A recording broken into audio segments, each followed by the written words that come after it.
নমস্কার বন্ধুরা, আরও একটি নতুন রেসিপিতে সবাইকে স্বাগত। আজকে আমি এক বাটি টক দই দিয়ে খুব সুন্দর একটি রেসিপি বানিয়ে দেখাবো। আর এক বাটি টক দই দিয়ে এত সুন্দর রেসিপি হয় বন্ধুরা, না দেখলে বিশ্বাসই হবে না। তো চলুন বন্ধুরা, রেসিপিটা শুরু করি। তো দেখুন বন্ধুরা, আমি এখানে নিয়েছি এক বাটি টক দই, আর ওটা কিন্তু একদম ফ্রেশ টক দই। এখন সবটুকু দই ভালো করে বাটি থেকে নিয়ে নেব। এখন দিয়ে দেবো সামান্য লবণ, আর দিয়ে দিলাম ছোটো চামচে 4 ভাগের 1 ভাগ খাবার সোডা। এখন দিয়ে দিলাম 1 চামচ সাদা তেল। এখন সবগুলো উপকরণ ভালো করে মিশিয়ে নেব। তো একটু ভালো করে ওটাকে মিশিয়ে নিতে হবে। তো ওটাকে ভালো করে আমি মিশিয়ে নিয়েছি। তো দেখুন বন্ধুরা, বেকিং সোডাটা, খাবার সোডাটা দেওয়াতে কিন্তু ওটা একটা বাবলসের মতো উঠছে।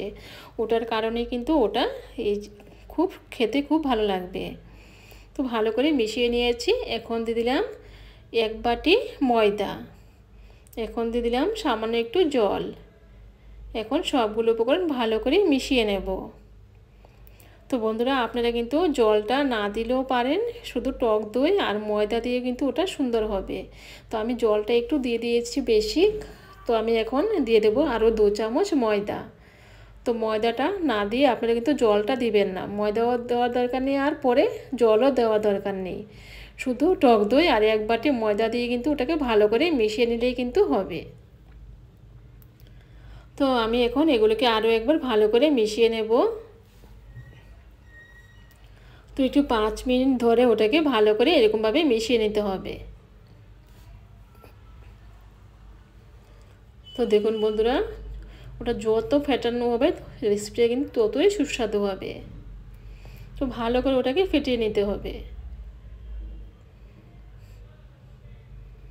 তো আমি কিন্তু 5 মিনিট ওটাকে ভালো করে ফেটিয়ে নিয়েছি।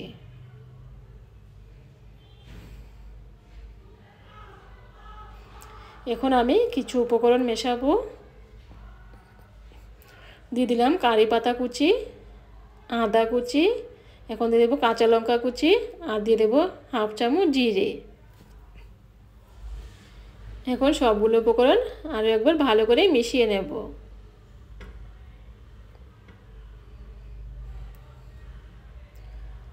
এখন আরও সামান্য একটু লবণ দিয়ে দেবো। আমি কিন্তু প্রথমেও লবণ দিয়েছি, এখন একটু লবণ দিচ্ছি, কারণ আমি 2 চামচ ময়দা কিন্তু আরও মিশিয়েছি, তার জন্য আমি আরও অল্প লবণ দিয়ে দিলাম। এখন আরও একবার সবগুলো উপকরণ মিশিয়ে নেব।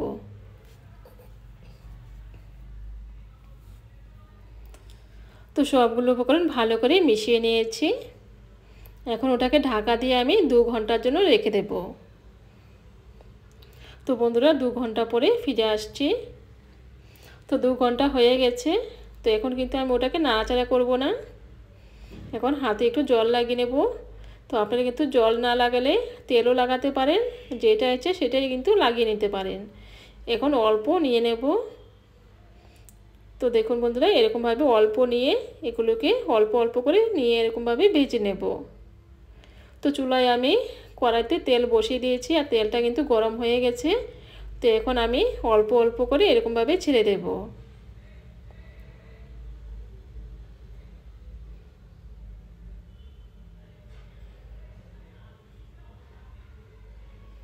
তো দেখুন বন্ধুরা, একটা দেওয়ার সঙ্গে সঙ্গে কিন্তু আরেকটা ফুলে উঠছে। তো একটার পর একটা এরকমভাবে ফুলে উঠবে। এগুলো একদম কিন্তু ফুলকো ফুলকো হবে, আর খেতে কিন্তু অসম্ভব টেস্টি হয়। তো দেখুন বন্ধুরা, দেওয়ার সঙ্গে সঙ্গেই কিন্তু এগুলো ফুলে উঠছে।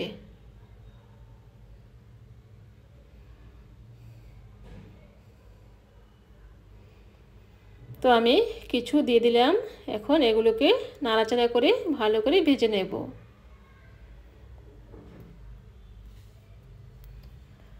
তো একটু হালকা করে এরকমভাবে একটু নাড়াচাড়া করে দেব। তো এখন এগুলোকে উল্টিয়ে দেব। এরকমভাবে উলট পালট করে এগুলোকে একটু ভালো করে লাল লাল করে একটু ভেজে নেব। তো বন্ধুরা, মনে রাখতে হবে চুলার আঁচটা কিন্তু মিডিয়ামে রাখবেন, হাইতে কিন্তু করবেন না, তাহলে কিন্তু ওটা কালার চলে আসবে, খেতে কিন্তু ভালো লাগবে না। তো দেখুন বন্ধুরা, এগুলো কিন্তু একটু ভালো করে এরকমভাবে একটু নাড়াচাড়া করে এরকমভাবে একটু লাল লাল করে ভেজে নেব।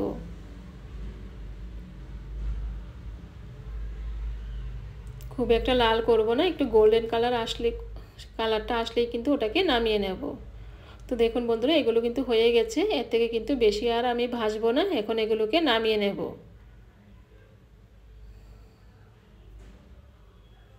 এর থেকে বেশি ভাজলে কিন্তু এগুলো বেশি শক্ত হয়ে যাবে, খেতে কিন্তু ভালো লাগবে না। তো তেলটাকে একটু ভালো করে ঝেড়ে এগুলোকে নামিয়ে নেব।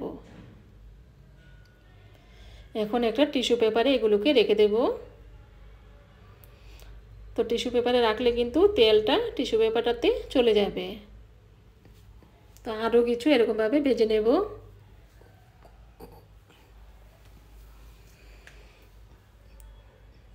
এরকমভাবে অল্প অল্প করে দিয়ে দেব।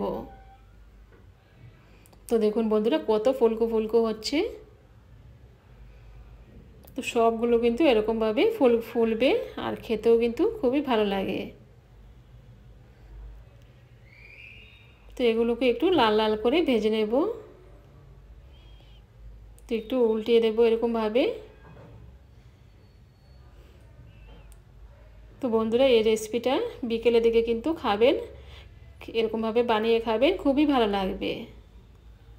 তো এগুলো হয়ে গেছে, এখন এগুলো নামিয়ে নেব।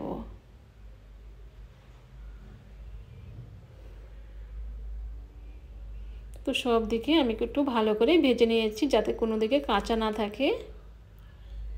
তো এগুলোকে ভালো করে ঝেড়ে আমি টিস্যু পেপারে রেখে দেব।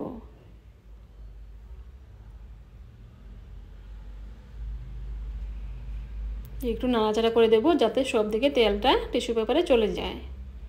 এখন এগুলোকে একটা প্লেটে নিয়ে নেব।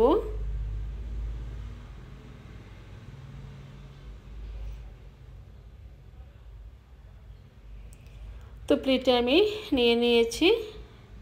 এখন দিয়ে দেবো নারকেলের চাটনি আর আছে টমেটো সস। তো এই রেসিপিটা কিন্তু বন্ধুরা নারকেলের চাটনি আর টমেটো সসের সাথে কিন্তু খেতে ভালো লাগে। তো দেখুন বন্ধুরা, কতটা ক্রিস্পি হয়েছে আর ভেতরটা কিন্তু একদম সফট।